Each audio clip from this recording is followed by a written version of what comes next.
So yeah, thank you for joining. I really appreciate it. I wanted to just quickly share an introduction as to why, what this is about really, and why this mattered to me. And this is a mission to gather stories and experiences, because I want to create a support network for myself, I suppose, very selfishly, but also because I think that there is room in the industry for more support and understanding, and to create change. I'm Carly. I'm a freelance photographer and visual artist. I also have POI, but I went through the menopause at 35 years old, and that was while I was actively working in the creative industries. Now, if 10% of women in work, and that's traditional employment, leave work because of menopausal symptoms, then I wanted to know where in that data I was, basically, because we don't exist in current research or data or government strategy for how we can be supported. And if there's kind of almost 989,000 of us working in the creative sector, then we're a pretty important part to that sector and the economy. So yeah, I'm fully aware of my own experience of my health and how I dealt with that and the challenges it presented me. And I figured that there must be other people going through the same thing. Also others who were managing other long-term health conditions, maybe differently abled bodies, or came from different communities or situations that kind of left them feeling marginalized. So I think it's really important. I think menopause is a really important subject that needs to be addressed for us as freelancers. And I think we deserve to be included in the research and the strategy, basically. These are just a few quotes that I've got in the past. I'll be sharing some more information about this, but I think one of the really important ones here is that we as freelancers, we do all hold really high ethics and values for ourselves, and that does directly influence the amount of energy we have and what we can commit to in terms of projects. And I certainly found that. And so I won't go into everything because I will send more info, or I can send you links to see more info. But this is about having a conversation. It's about thinking about change, about the language that we can use. It's about creating connections. And it's, for me, about gathering my own information and my own data so that we can be included and we can think about the ways as creative freelancers that we can support ourselves, maybe creating our own mandate or manifesto, and just coming together really to create connection between us, but also bridge that gap between client and freelancer. So how today is going to work is, this now, the intro, and then we will have Emma and I will have a kickoff chat. So I will welcome Emma in a minute. I'm going to open up like a Q&A box in Google, and so you'll be able to, if you select the kind of little triangle, square and circle in the bottom right hand corner of your window, Google Meets window, it's like an activities box, and up there will say Q&A or FAQ, I can't remember which one. And if you wanted to think about a question that you wanted to ask Emma, we will try and get round to it, or we'll come back to it at the end. And then we will split the next section into two, basically, and it'll be 10 to 15 minutes. I'll see how time goes, and what I'll do is provide some prompts in the chat box to kind of get the conversation going and the roundtable started. And we'll split that into the hustle, which is our experiences, our challenges, questions, stories, frustrations, joys, all of the things about working as a freelancer in the creative sector and experiencing perimenopause or menopause, what we know of that. And then the second bit, which is kind of like the exciting bit really, is the hope. And that's a really good opportunity for us to reflect on our challenges, think about things that we might want to change in the industry. Obviously, we have Emma here today, and possibly other people from client side. So this is like an amazing opportunity for us to share with Emma and others what we need, because they're working client side. So this is a really, really great opportunity to do this and kind of have your say. And then we'll kind of come together at the end and have a quick kind of closing and what have you learned from this. And yeah, I'll put Emma on the spot and possibly ask some of the questions that you guys have got. Yeah, the only thing I will say as a finisher is this is like a little bit of housekeeping, which is this is a roundtable discussion. So please give everyone a fair chance to speak. There are bound to be varying opinions, so just please respect everyone's. If you want to speak, because there's just a smaller amount of us, I mean, feel free to kind of just say, or raise your hand, or pop something in the chat, and I will try and get to it. Yes, any questions? Nope. I'm not looking at the screen right now, so I'm assuming no. Okay, awesome. So as mentioned, we have the amazing Emma. Emma runs a production agency, is a creative consultant and a photography mentor, running 2 companies. So you can see there, I've put the links there. That's Motherbran and Wizen. Like I said, not only a freelancer herself, but also a producer, someone who herself thinks about crew needs and how to make situations on set more inclusive. I have used Wizen as a mentor in a mental situation. So yeah, I know how passionate she is about basically making our lives easier. So Emma, thank you for being here. Thank you. Yeah, I mean, we're going to have some questions. So I think first, if you're happy to kind of give us a quick, you do your introduction, a quick like why you chose to join us today, and then we can kind of jump straight in if you like. Yeah, thank you. No problem. Lovely intro. I feel a bit of a imposter because I'm actually not in the menopause yet, or peri yet, but a lot of people I know are. Obviously, my friends, my colleagues, my sister. So I know it's coming, and I think what was particularly interesting for me about this conversation, or the work that you've been doing already, Carly, and I know we've been chatting over the last few months about it, and I'm a big advocate of this becoming not just spoken about, but acted upon. I feel like it's almost like the last taboo. Or we know that race and gender should not be a barrier. We talk about disabilities and differences. That's becoming a lot more mainstream, certainly in the casting that we do at Motherbran. Body sizes, but no one, I don't think, is talking about menopause per se. And I think, to me, it feels like the last taboo. I've had conversations with my suppliers, my team, freelancers I work with. Actually, last week with a hair and makeup artist I work with an awful lot. And we've never talked about it on set, but we were having lunch away, and she's like, she started talking about her own experiences. But that we've never talked about them on set. We've never talked about them in a work capacity. And I know that she was also incredibly worried about being judged on her, I don't know, I guess showing up to work, and how she was coming into work, which is ridiculous because I haven't seen any change whatsoever. But she was very conscious about being judged by other people and not wanting to share what she was going through.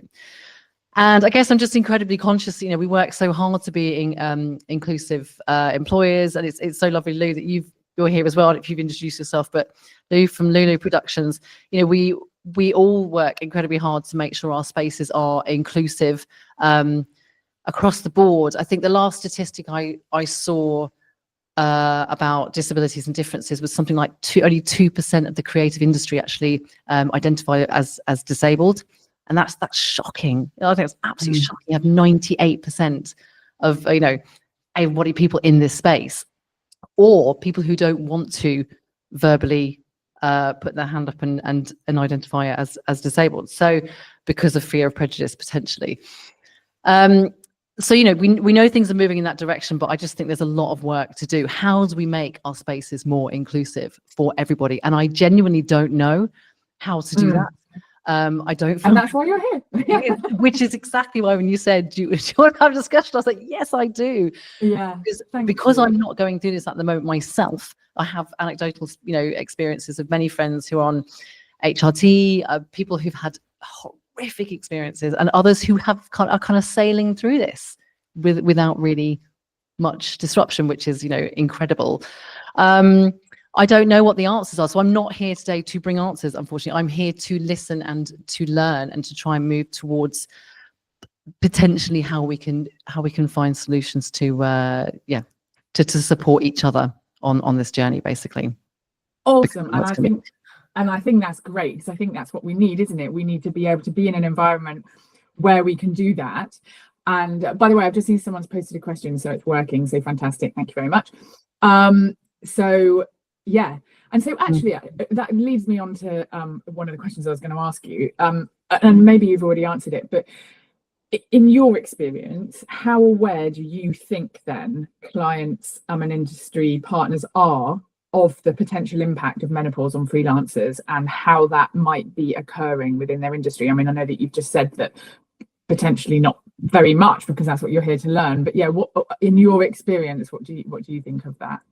It's interesting. And well, my gut feeling immediately is not much. It's not a conversation I see happening before shoots or on shoots.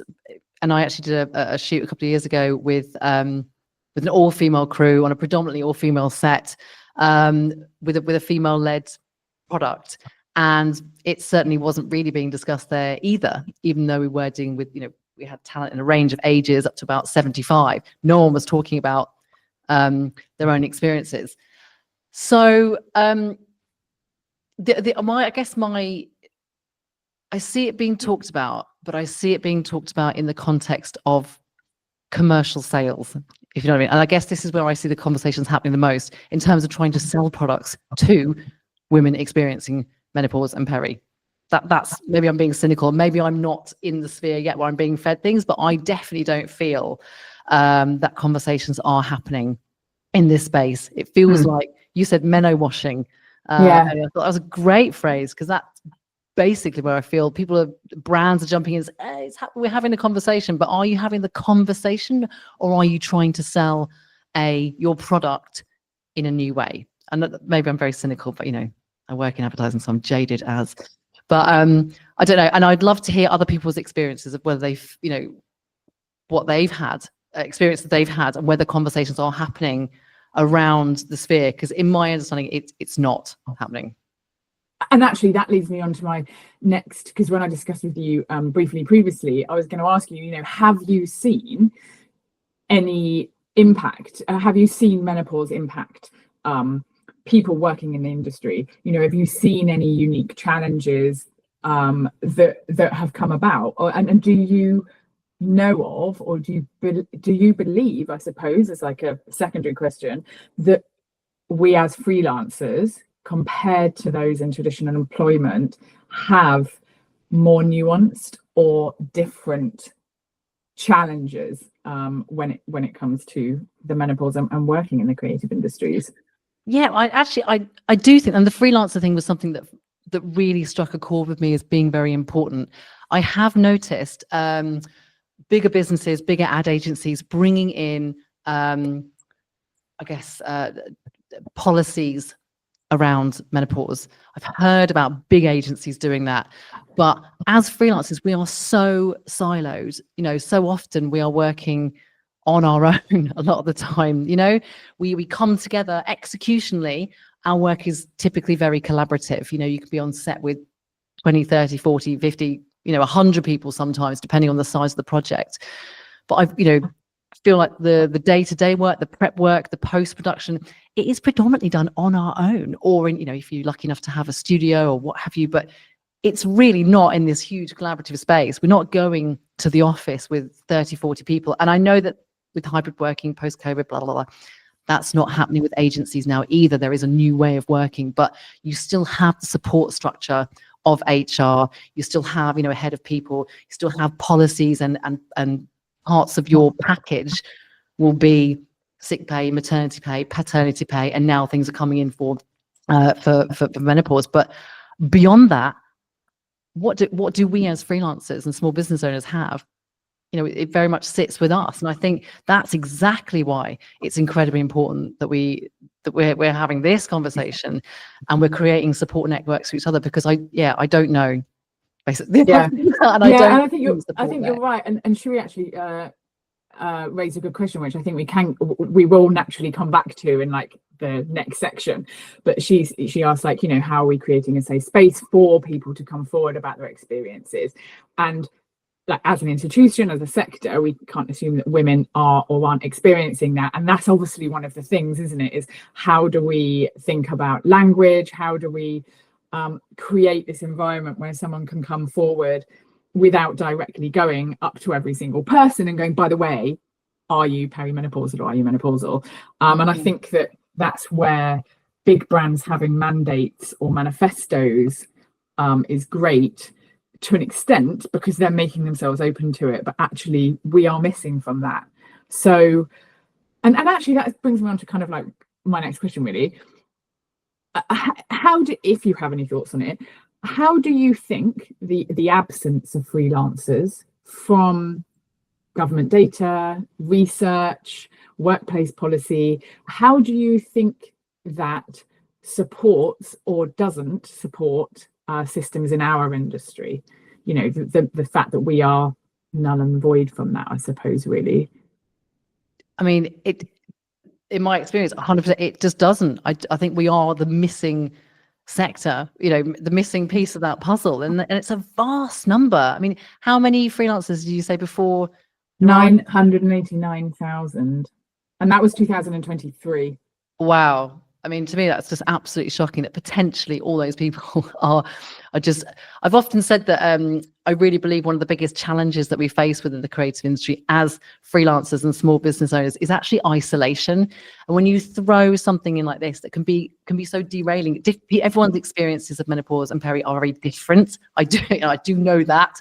And I think, anecdotally, that the experiences that I've heard people having, can be so derailing and so isolating.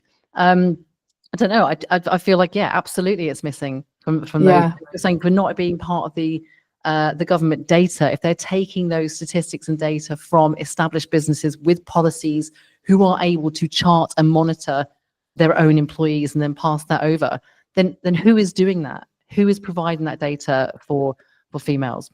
I don't know. Thank you, Sherry. Sherry has to go, but thank you very much for joining us. And I will ask your question and we'll get to it at the end. But yeah, and that's exactly why I wanted to start this discussion. Who is doing it? Me, us. Yes. So we are doing it. So yeah. Okay, well, if everyone's happy, I think really my next question was going to be like, what do you want to know from this roundtable? And I think actually that requires us having a discussion and expressing our stories and sharing our experiences. So if everyone's okay with it, what I'm going to do is we'll go into like the hustle and then we'll go into the hope. So we've got like 10-15 minutes to kind of open up the discussion, really get everyone involved. This is a safe space. Feel free to be as honest as you want to be, and we will talk about our experiences. And so these are the prompts or the questions that I'm going to ask, basically. And the way I'll do it is I'll copy and paste them and I will put them into the chat box so that people can answer in the chat box if they want, or they can stick their hand up and speak about it. I just don't want to put anyone particularly under pressure. I mean, the first question I'll ask, and then if nobody wants to answer it, then I'm more than happy to talk about my own experiences. But yes, are you still seeing the presentation and everything okay? Yep. Okay, perfect. So if I put in the chat box the first question, if everyone's happy to kind of think about that. So basically, as a freelancer, be that in perimenopause or menopause, what are you experiencing?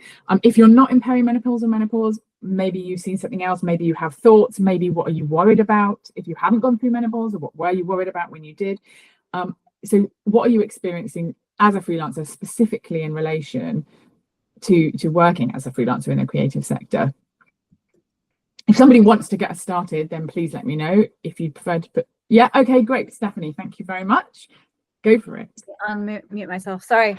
I'll preface it by I haven't yet had any impact because of perimenopause, but in the past I have endometriosis and it's debilitating, and it has been for a very long time.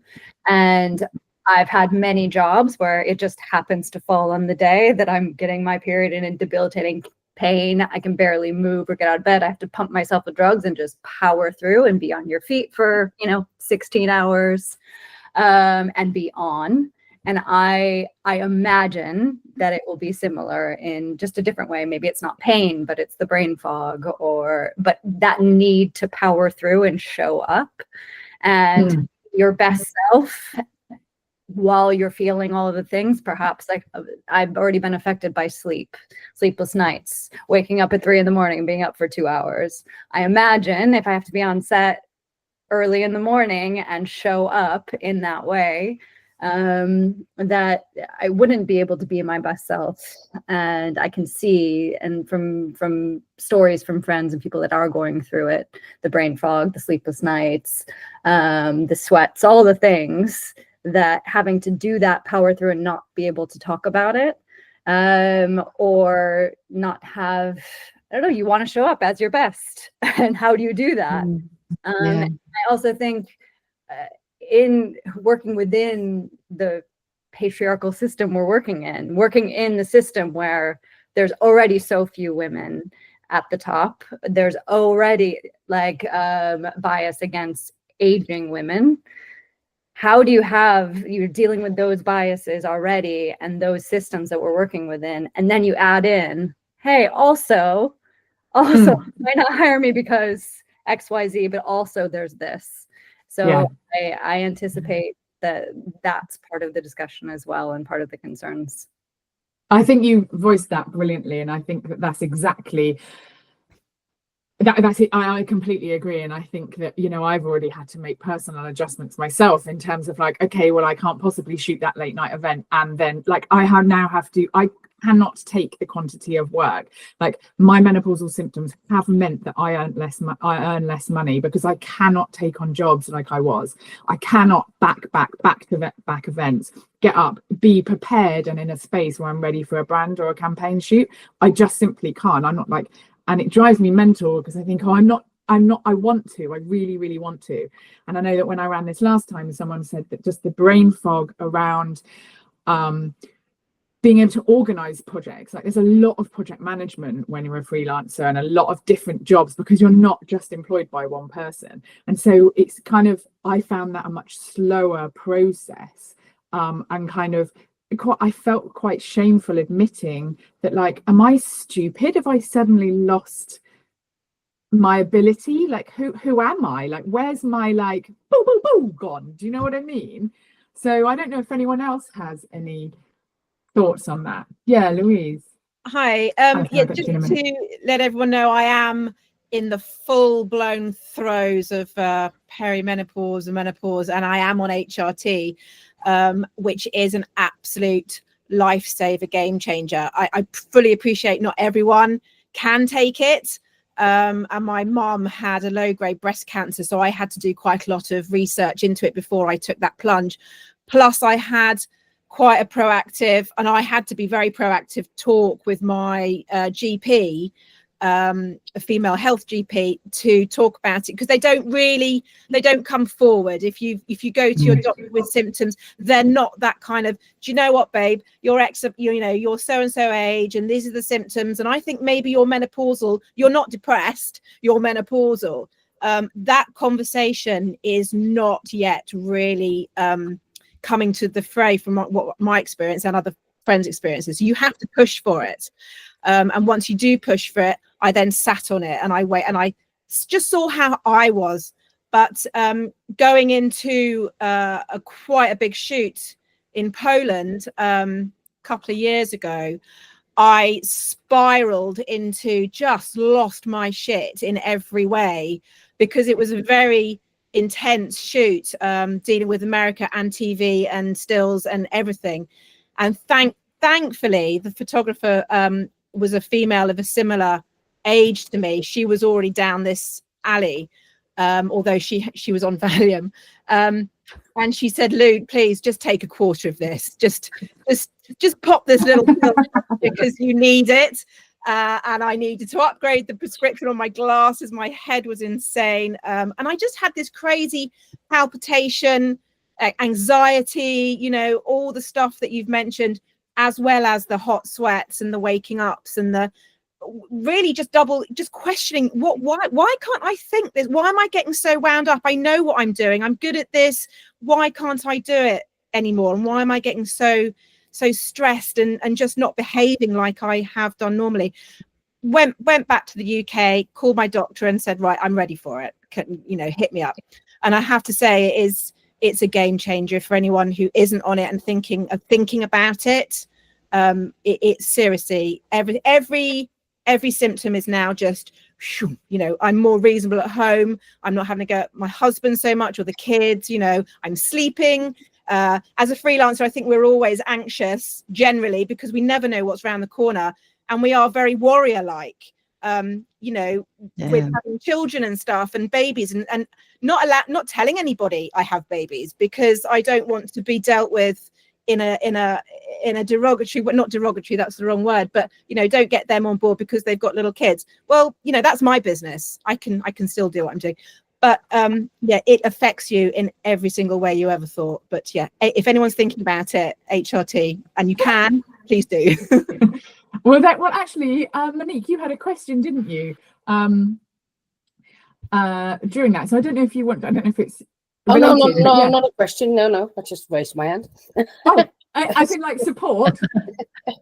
Excellent.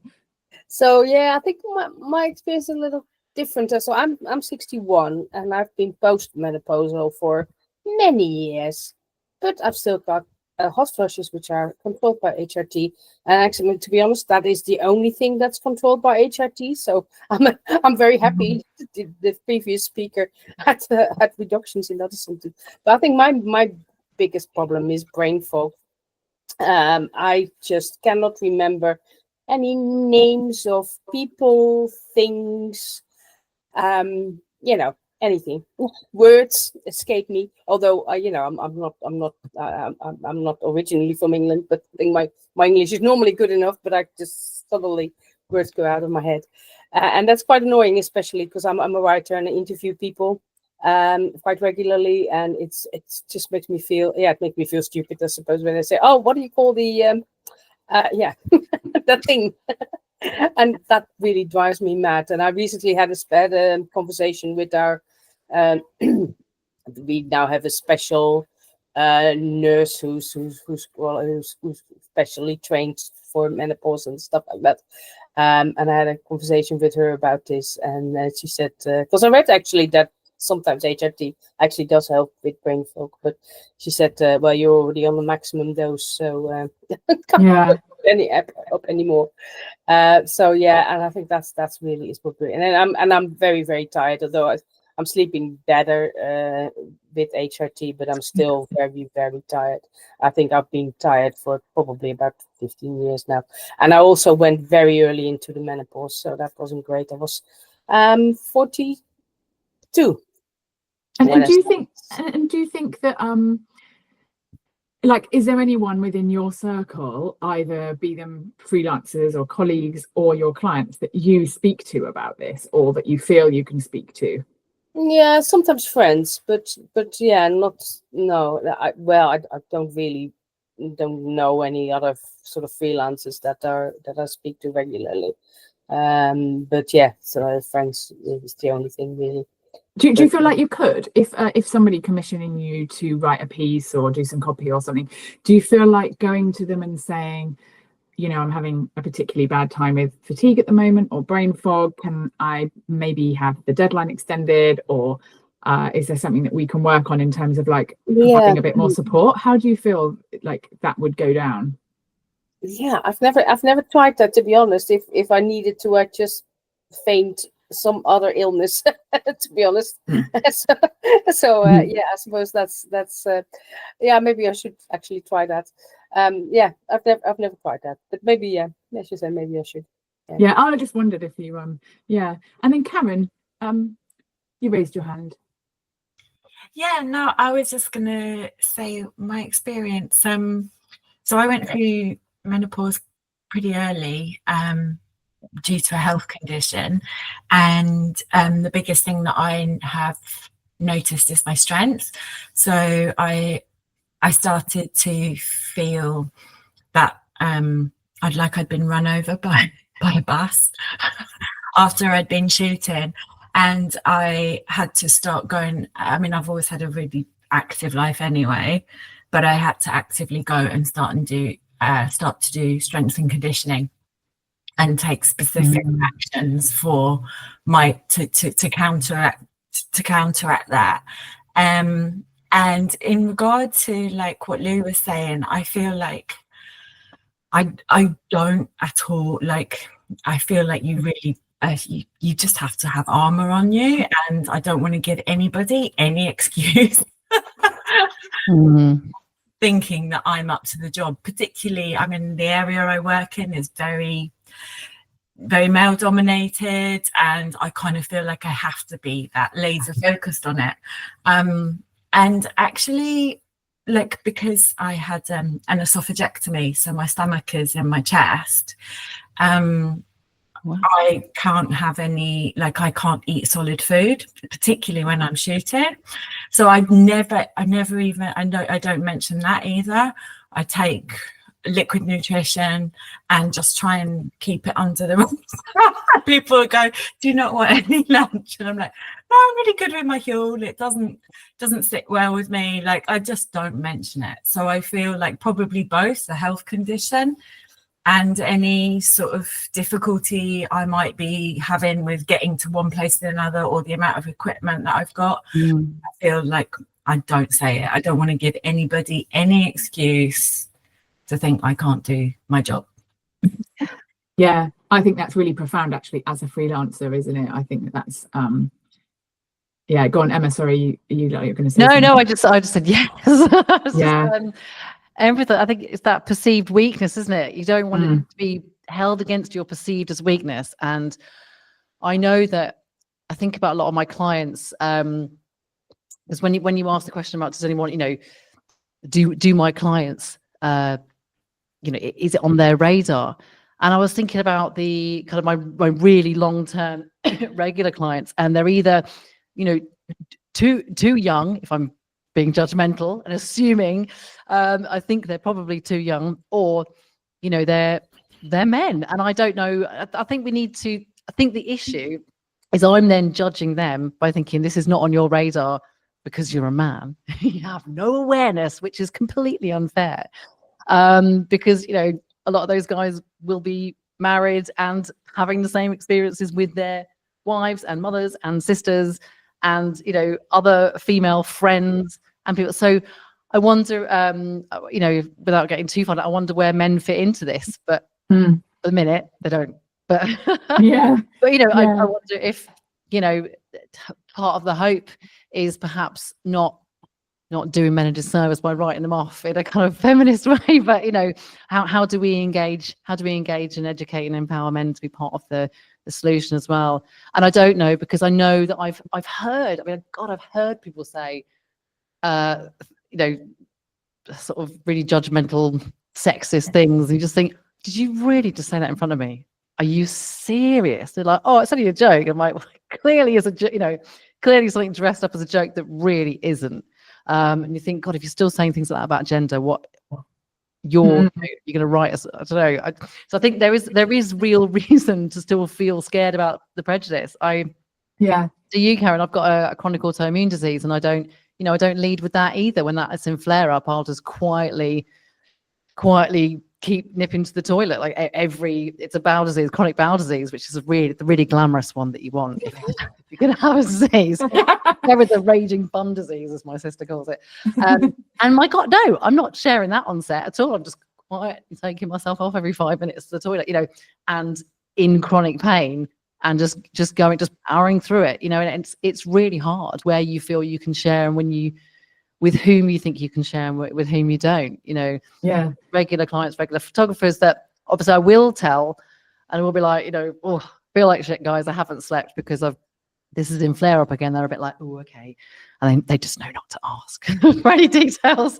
But, but I wouldn't go to a new client, or I wouldn't go to the ad agency and be like, hey guys, guess what's going on behind the scenes here? You know, you just don't. You just put the mask on and bear it. And I think one of my biggest fears is exactly what you guys have said. You know, is probably the brain fog. To your point, Lou. You know, we take on, so as producers, we're responsible for so many bodies, so many head counts on set, but also the running of the set, the efficiency, the financial part. It all rests with, you know, with us. And I don't know. I'm really worried about dropping the ball on that, or just not being able to kind of see straight. And I know when I've been incredibly stressed, I'm not a big crier, but there's been a couple of jobs where I literally just sat down and cried. I was like, I'm so overwhelmed with what's going on. You know, I'm quite logical, I'm quite kind of calm and proactive and positive, but there's been a few jobs where I'm just like, this is absolutely insane. I've literally just sat on the floor and cried, trying to book some. Maybe I am very after all. Maybe you are perimenopausal. Yeah. Just realised. No, in the summer, trying to cancel some EasyJet flights, and my husband walked in and was like, "Wow, you've had about 5 hours sleep this last 5 days." I was like, I can't cancel this flight to EasyJet. You can't cancel a flight to EasyJet, right? You actually can't. Your money is gone. But yeah, that overwhelm, and I worry about having those almost overwhelming feelings that I can't control. I think that's probably my big fear. Yeah, and I think, well, and in the next section, I think that's it, isn't it? It's like, how can we handle that, and how can we? But I'm conscious of time, and so that actually, you brought something up in that though. Like, I've just popped something in the chat as well. Like, do you experience any barriers? Has anyone got a situation perhaps which has made them feel uncomfortable when it comes to female health or menopause in the creative sector? So while they've been working with clients or colleagues, like, I mean, I know this is not related necessarily to the menopause, but I know when I first started, I got a lot of comments of like either about how young I looked, and like really it was me that was turning up, or I remember turning up to a corporate job before, and it was largely males that I was photographing. And, I remember one of them commenting, like asking me if my husband bought my kit for me. I remember another one going, "Oh, you're the sexy photographer that we've got in then." I mean, just completely inappropriate. And I think language, that's inappropriate comments, but I think there is this language barrier, isn't there? Because we don't actually have the language ourselves to be able to talk about this. And then so when you start introducing, when you start also thinking about using words like disabled or less able-bodied or differently abled or gender or different pronouns, then, has anyone necessarily experienced anything, or do you see any barriers with language and association with our health as freelancers in the creative sector? Doesn't matter if you don't, but I think it's an awkward conversation, isn't it? It's I mean, Davina McCall is out there championing everybody, and she has brought it into the mainstream media much more.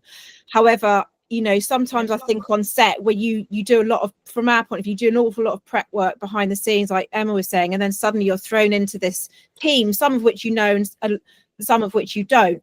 I think you're comfortable. Personally, I'm comfortable chatting with stylists that I know. We've had this conversation. She's like, "Bloody hell, Lou, I am burning up." So like, right, I'll go and get a key and open up the window for you. But really, you wouldn't probably say that when we're all huddled around a camera and you've got clients there. It's just not appropriate, because equally, would you say, "Oh, my period's just started, sorry guys, just got to pop off to the loo"? It's just not that kind of conversation you have openly. So I think there's a line, whilst we have to be very supportive of each other, and I think naturally we are, there is that line as to what is appropriate within a working environment. And like we said before, we're just such warriors. We just kind of get on with it. And Karen, Jesus Christ, poor you are the biggest warrior out there, I would say. But maybe it's a case of, from our point of view, Emma, if we have dietary issues, we're putting on the bottom of call sheets, have done for years. Yeah. If you have any dietary or allergen issues, please speak to me. Maybe it should be, if you have any dietary, allergen, or medical issues, please speak to me, let me know, and I'll help you out. If maybe it should be that line item. But it's interesting you bring it up because I was saying to Connie earlier in the week, we've been slowly making at Motherbran, we've been slowly kind of making little changes over the last few years to open that level of communication and inclusivity. And one of the things we say is, I mean, I'm a celiac, so I'm gluten-free, and I always I want to make sure everyone can eat on my set because, ultimately, because I'm looking after me. But, so we always lead with, yes, if you have any dietary requirements or requests as well, fine. Second thing we always ask is if you, do you require any, you have any accessibility needs, or, need help with assistance with access into the space? Again, thinking about not everyone is able-bodied, not everyone is, or I had remember having a model a couple of years ago who we didn't realize at the time, but used a walking stick and needed a stool to sit down. Perfectly fine to stand, absolutely fine, but just short periods, and just needed a stool on hand. And that was great to know, so we could prepare for her and make sure that she had access to the lift was working and she had access to the lift. Wasn't a big deal, it wasn't a wheelchair, new ramps, but it was just a little like, thanks for letting me know, we can now quietly do it without making a big song and dance, and making you feel awkward. It all just happens. So that's one. And then the last thing we always ask actually is if there's any preferred pronouns, which is again the next thing that sort of started to come in. And we have had people come back and say, yes, I go by they, them, sorry. And we just make sure that everyone is aware of that beforehand. And even when it's been talent and, they haven't been on calls, really conscious to hammer home to the clients usually, and the creative directors normally, no, not a she, they want this, she wants that, they want this, and to really try and build that in. So we've been trying to create that inclusive space for people. So I think you're right. Is there a line on the bottom of the call sheet, or is it like a little like a little badge or something that goes like a little icon that says, I'm a I'm a fair living wage, or fair, well, I can't remember the phrases now. Clearly.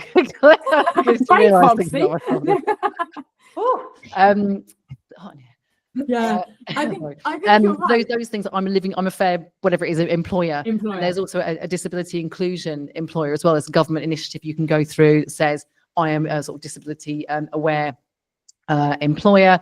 Is it something like that you have, almost like these little icons at the bottom of your call sheet that says, I'm menopause aware, peri/menopause P/M aware, please let me know if you have any needs. It's just that needs thing, isn't it? Do you have anything we need to be not aware of, but just we can help with? Is there any way I can make your experience better? Because that's actually all it comes down to. It's not about things being a problem. It's not a problem. None of it is a problem.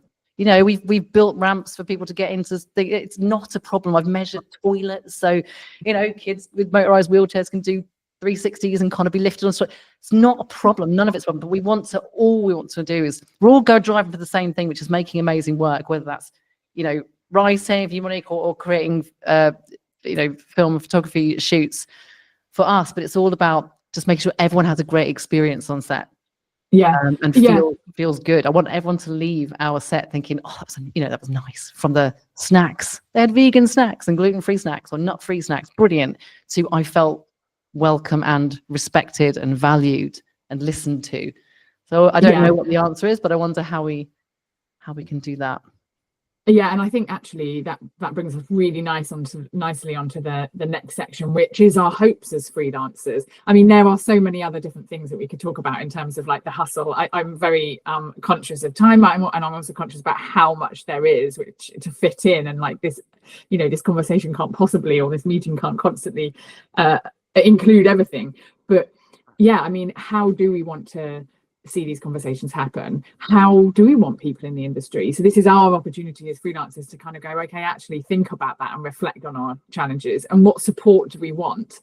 So yeah, Lou, I don't know if you're I saw that you raised your hand. I don't know if you want to say something, but maybe I don't know what you wanted to say, but maybe we could start thinking about like, how do we want this? How do we want to be supported? How do we want to be approached by the industry?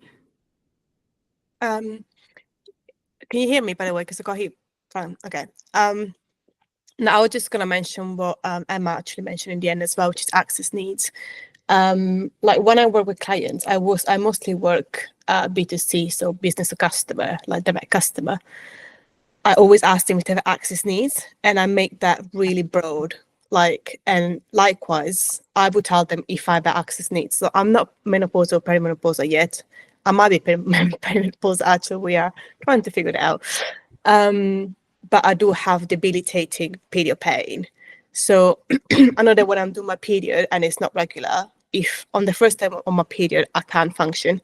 So if I have a client that is booked around that time, I would make them aware. I'm very good at making them aware and telling them, like, just so you know, like, I might be doing my period, and if that happens, we might have to walk around it, or like we might have to change a date. And people is usually very understanding. When I work with corporate clients, obviously it's completely different, because you wouldn't go to, like, I don't know, Boston Consulting Group and tell them, oh, by the way, I might get my period the day that you book me. So there might be some issues. But I have done it before. I had done it before, and it was actually Boston Consulting Group, which is a massive corporate client. And I have to tell my contact, I don't think I can come to work on that one of the days that you book me. So I found them someone else, basically. And then my period came like 2 weeks late, so that was great. How did you feel doing that? How did you feel having that engagement? Because I think you're right. I mean, in essence, we need to begin advocating for ourselves, and we need to step up. But I also feel like actually there needs to be a meeting in the middle, doesn't there?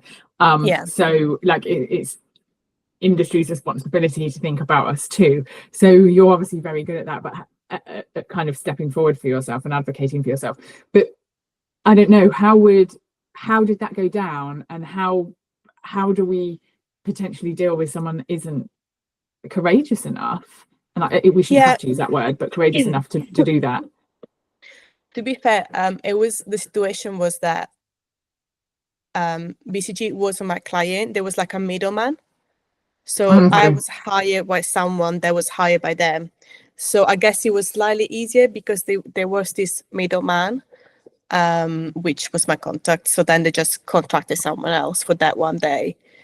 I don't know what they told the actual client. I don't think they told them the real reason. They probably told them I had something else to do.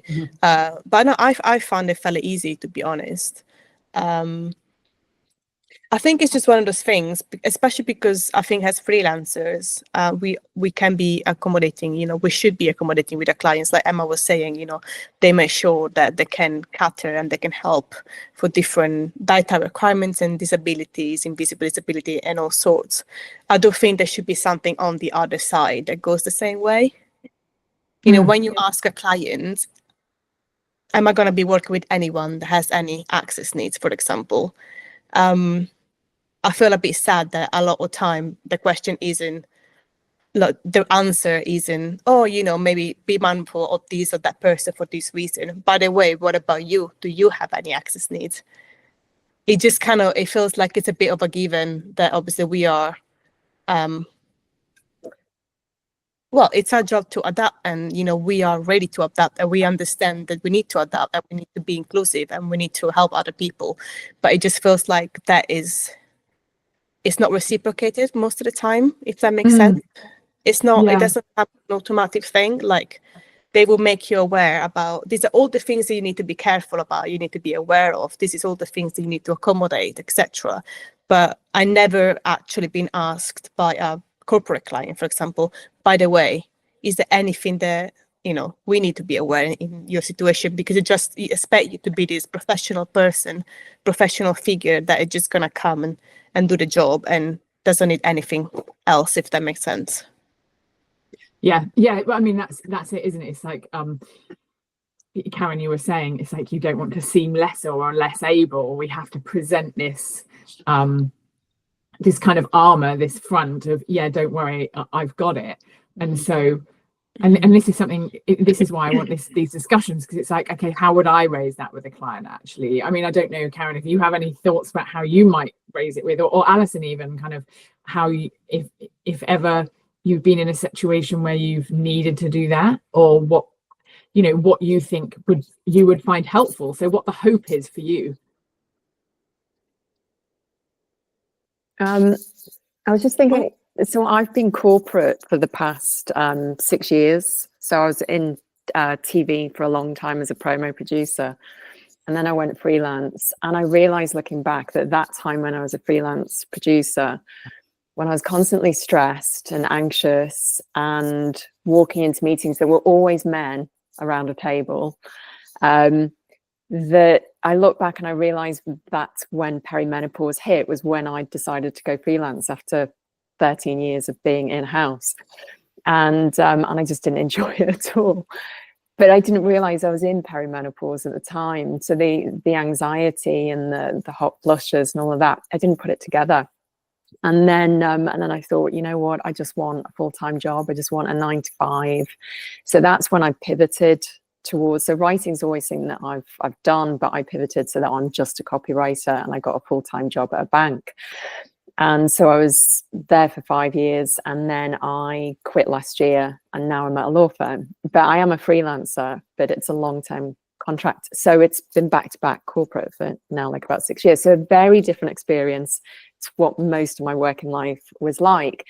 And the thing with corporate is that they have loads of initiatives, and I've worked with the diversity and inclusion team, and they're very vocal about wanting everybody to feel comfortable in the workplace, and for everyone to have what they need to do their job well and all of that. And they talk the talk, and for a lot of it, I would say they also follow up with the talk. So before COVID, people with medical issues were able to work from home full time. That was absolutely no problem. In terms of the type of working environment they need in the office, that was provided for them. And everyone would know, no, you don't touch that space because that's, for blah, blah, blah. So just going back to what you'd said, Luana, it's really making me think. I just think when it comes to hiring freelancers, so there's all this in place when you actually are an employee, but I just don't think that they think about the freelancers. And I don't think that, maybe I can only speak for who I've worked for, but also because they're supposed to all be doing this, that so they really do want to be showing that they're doing the right thing. So I just think that they are not thinking about freelancers at all. They're just thinking about their employees, and I don't think they would be judgmental, because I guess it depends on the person that you're initially in contact with, but certainly from what's behind them, from a company point of view, from HR point of view, everything kind of behind them is telling them they are supposed to be non-judgmental, and they are supposed to accept and make access requirements and all of that. So I just got to think about that. But that's definitely something that needs to be brought up, I think, with HR and with internal creative agencies, because I think there pretty much always is an internal creative agency at these corporates, and for them to just say, okay, you've got all these initiatives for employees, think about freelancers. I wonder if there's a mentality thing though, when you have your body of normal, and I'm thinking about corporate agencies or ad agencies, which is my background. You have your core team of your staff, and then when you need a freelancer, it's because you've got big surplus of work, or there's a big bottleneck, and you're like, right, we'll just outsource. And they almost want this gun for hire. Yeah. There's no. It doesn't even enter into their brain that somebody might have. There's no thought, because you're a gun for hire. You're here to do that job. Just do that job, and then F off. Like come in, and and you feel like that as well. Like you're brought in. Do that, that's good, right, we're on to this now. There is no, you don't enter into the sphere of that. And I know that's really brutal, but I think that's certainly my experiences of I think so too. Doesn't enter in mind.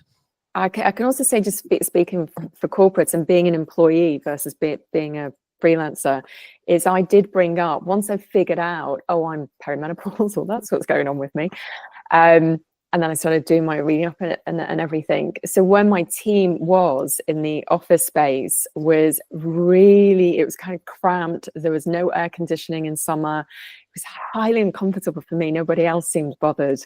But I would choose to go and sit in this other area right underneath the duct, the aircon duct. So I was getting the full Marilyn Monroe air. And then I was quite comfortable to do my work. And for the largest part, it was pretty free and easy of where you sat. But then the boss wanted everyone to be in there where they're supposed to be, and all of that. So I took my boss off for a coffee, and I just said, hey, I'm not being antisocial, with you guys by not sitting with you, or not wanting to be part of the team. I'm just perimenopausal. And he spat out his coffee. Nobody had ever brought up that word with him in his life. And I said, so this is what's going on. And I said, I will sweat if I sit with you guys. I said, I have beads of sweat running down my back, running down my neck. It's disgusting. That's what will happen if I sit with you guys. That's why I sit where I sit. And we talked about it. And the thing is, and then I talked to other heads of departments after that. It was like, okay, the door's open now. They're going to talk to more and more of these men in suits and mention the M word and make them spit out their coffees. But the thing with them is they hadn't thought about it in the workplace, but they all have wives in their 40s. And so that's where their heads went, like, oh, I guess my wife's probably going to be going through that soon. And then that, because it was going to affect them personally, it then was making them read up and then think about in the workplace. It's making it relevant, isn't it? I think that it's like you said about diversity and inclusion. I almost feel like some of the bodies, like the AOP, the BJP, the creative industries, I've forgotten the full name, but who kind of support freelancers or support creative industries. Then you've got AN, which is the Artist Network.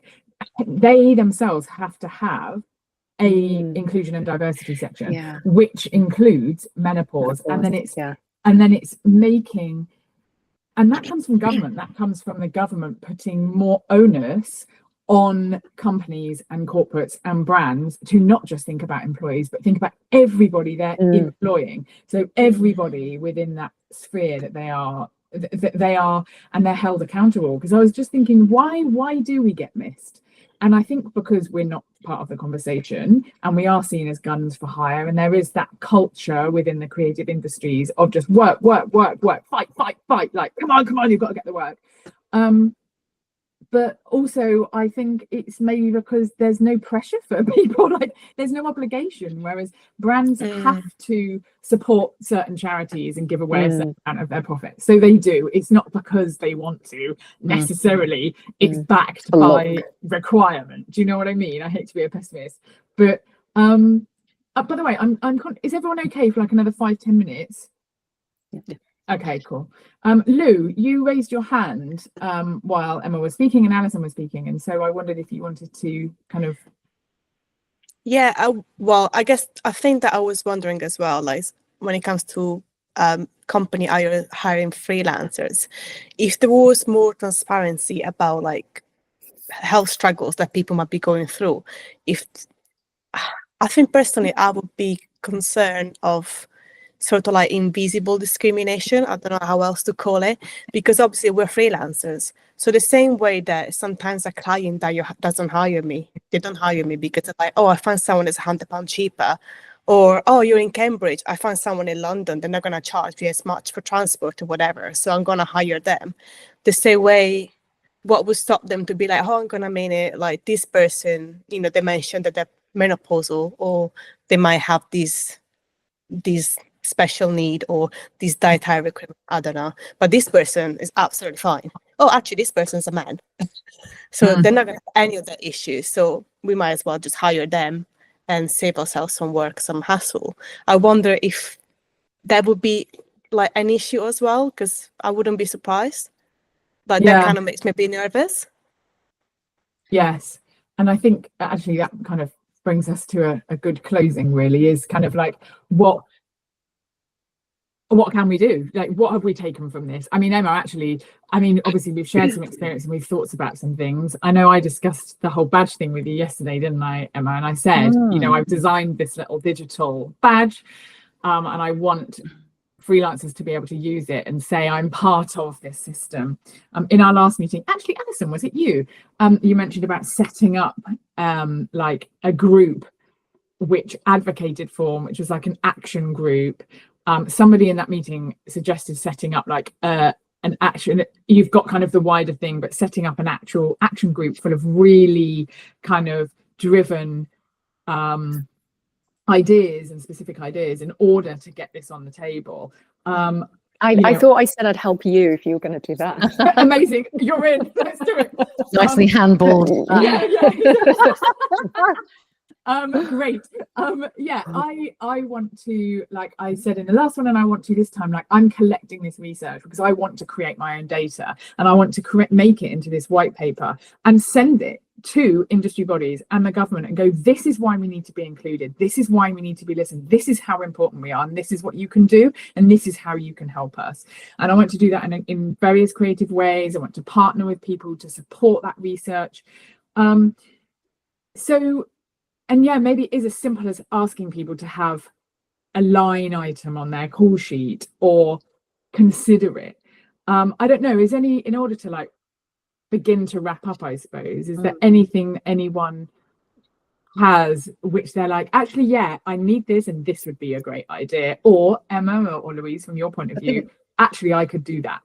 Yeah, I mean, I think what I'm taking from this immediately is I want to think about how I can phrase this. And I think, you know, I'd love to put it to you guys as to what would be interesting language as well. But in the same way that we've been just quietly introducing how you might ask for accessibility needs or say dietary restrictions or pronouns, is that how can we phrase it? And it is just something that goes on the bottom of, you know, every call sheet. It's very quiet. And if, you know, how can we include that? And I'm going to think about how I can put that together and include that from our next shoot. Nice. I think that's something definitely. I wonder if it's a resource thing as well. I know as someone who has, I said before, I've got this chronic bowel condition. If I do mention anything to someone else, or I say, oh, you know, I've got this and celiac, people so often talk around, oh, actually, I have this thing with my gut as well, and it opens up a conversation. So I think, you know, leading with, I know you can't walk on set and be like, hi, I'm Perry, the t-shirt, but you know, I think when you start to have those conversations off to the side, it creates that safe space where people can share. So I know this was a question before, and I don't know what the answer is. How do we create a safe space for people? I don't know, but I would really love to move towards that. How can we open those channels of really safe communication to make a safe space for people to share before or on set? And I think the other thing would be perhaps maybe it's training. I don't know. Is there working with different bodies? Could we get a really simple, and this probably already exists, but is there a really simple sort of set of resources that we could link to on our own websites or certainly from a production perspective, that, you know, that I could link to say, here is information for clients, you know, and I would probably work with someone like Zebedee Talent as well to think about how we could do this in a wider context. So could we do this for people with disabilities and differences? How could we do this with, you know, Stonewall for LGBTQI kind of inclusion? What is the allyship? I think it's allyship, isn't it? How can you be an ally for a group of people? And I think it's education and awareness first and foremost, 100%, and then understanding what those needs might be, and then how we can go around that. So yeah, that's not a solution, but no, I think it is, because I think that's exactly it, and that's kind of where this is leading, and it's kind of why these discussions are important, because it's coming more and more evident to me that education and awareness is really key. So we need to keep getting in the research, keep having the discussions, but also I've actually already started putting together a website which is I'm trying to get funding for it at the moment, which has got resources on it, and setting up things like simple, like, right, obviously it's a growing thing, but right now as a producer or as a brand, what can you do to make us as freelancers and our health feel more inclusive. And this is obviously a list that will grow and develop, but immediately I've already got things on there like add this line item to your call sheet. And obviously today has sparked other things like, actually, okay, can we have an ally? Can you set up an ally? Have you got someone, do you use a diversity and inclusion agency, or do you have someone that's in charge of that? Do they consider freelancers, or are you only looking at your employees? What do you already do for your employees? Because actually we can just let's look at what you already do for your employees, and let us help you translate that into something which is tangible for freelancers. So yeah, I think it's I love the idea of like this action group, because that's a lot for one person. Yeah. to do. I think there's an opportunity. So if you think about, supply chain transparency, big businesses, H&M have this legal requirement to understand what their supply chain is like, the conditions of workers all the way down their supply chain. And it's almost a bit like that. Could you go to WPP or something like that and say, are you looking after your own staff? Great policies, great, lip service or whatever, or hopefully they're not just lip service, but how do you know how all of your sort of supply chain all the way down the road is have any visibility of that, and how can you be responsible? Like, how can you ensure that there's actually we're pushing equity across the board, not just in gender and race, but also in physical ability and age. And yes, oh my God, age. Yeah. There's a whole kettle. Yeah, I was going to say that kind of relates to menopause, but it also does fall into this.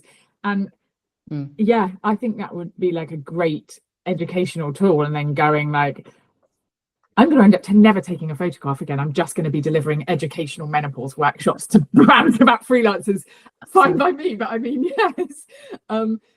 But yeah, I think it's really interesting, isn't it? I think it's really interesting how we can do this. Go on, Karen. I was just going to say, actually, it just occurred to me that I did some work on John Lewis partnerships, human rights, and actually you might find some interesting resources on the John Lewis's website. Oh, okay. I might be able to, I can probably send you the links. Yeah, that would be good. It's like how a big organisation is thinking about like human trafficking, and obviously it's that and women's rights in other parts of the world where they're sourcing their goods from, but that might give you some ideas of structure of how you could think about putting this together. Thank you. And actually there's is it Black Horse, the agency, the lady from that did the menopause mandate for Dark Horse? Thank you. I always say Dark Horse. I'm trying to have a meeting with her. I'm really trying, like, being annoying, I imagine, asking if I can pick her brains and like get her inspiration for how she created this mandate, and kind of how I can adapt that for freelancers, and then kind of push it out there, really. So I just thought of something else. Yeah, go on. Amazing. So one of the, because I do bits of layout design when I'm not shooting, and one of the things that I made for John Lewis's last year was a flow chart that they had questions that they should be asking themselves about, obviously their sourcing, but perhaps that's quite a good way of introducing a thought process. I love that. Like, it's kind of like, have you thought about this? If yes. Yes. Karen's just signed herself up to design a flow chart. Very good. Alison, go on. Yeah, I was just thinking about Back2. Might be worth contacting them and working with them. Who, sorry? Back2. So it's the entertainment union for I don't know what bit, broadcast, entertainment, and then I don't know what the C and the T stand for. Union. Oh, okay. But yeah, so I did a bit with them when I was back freelancing years ago, and they're just, really good people, but I don't really know anyone there now. No, that's okay. But this is definitely, I would say, if it's not something on their radar Thank at the you. moment, then yeah, they might Luce has want it popped to it be in on the their box. radar. Broadcasting, Entertainment, Communications and Theatre Union. Ah, there we go. Well, I mean, amazing. Thank you so much. I know this is kind of like, and I'm conscious that I've kept you all, but thank you so much for hanging around. Thank you so much for the discussion. I think there is so much to talk about, so much that we haven't discussed actually, which is also why it proves that this is so important. I really feel like actually we need another one, which is just like half an hour basically brainstorming of, okay, actually going like, okay, how do we ask for this? Could it be a call sheet thing? And then just going more into the nitty-gritty of that, like okay, well actually let's all collectively discuss that and see if that is something that would work. So yeah, if you are all interested in remaining part of the conversation, then I'll send an email around after this, and then if you want to, then I'll keep you up to date, and I'll probably ask you for some feedback in terms of, okay, would you join another meeting, for example, that would be that, or what else would you be interested in, so that we can get this kind of like really moving, because the point of this is that we can collectively create change and we can get this conversation on the table. So yeah, thank you so much. I know your time is precious. I know that this can be a sensitive subject. I didn't tell you my anecdote about weeing myself on the way to a job, but I'll save it for another time. It was very I've heard it. embarrassing. It's a good one. I also didn't tell you my anecdote about when I knew a lady who basically makes incontinence pants, sexy incontinence, well, not sexy, but it's nice. Oh yes, Incontinence pants, and I bought a pair to support another, female founder, and I remember putting them on. They're really nice. And we're getting to bed one day. My husband was like, "Oh, what are these? These are really silky." And I was like, "Yeah, I bought these for you." And they're like, I've never had the chance to tell, basically the heart's telling they're basically incontinence pants from a lady who was going to menopause, had bladder, weak bladder, was into sports and couldn't run without weighing herself, so she basically may, and they're incredible. I'll send the link round. Called Nixie body, but they're lovely and super soft, silky with scalloped edges and everything. Never told him, like, yeah, they're incontinence pants for menopause and with bladder issues, my love. But I think it's great. Yeah, I think it's all.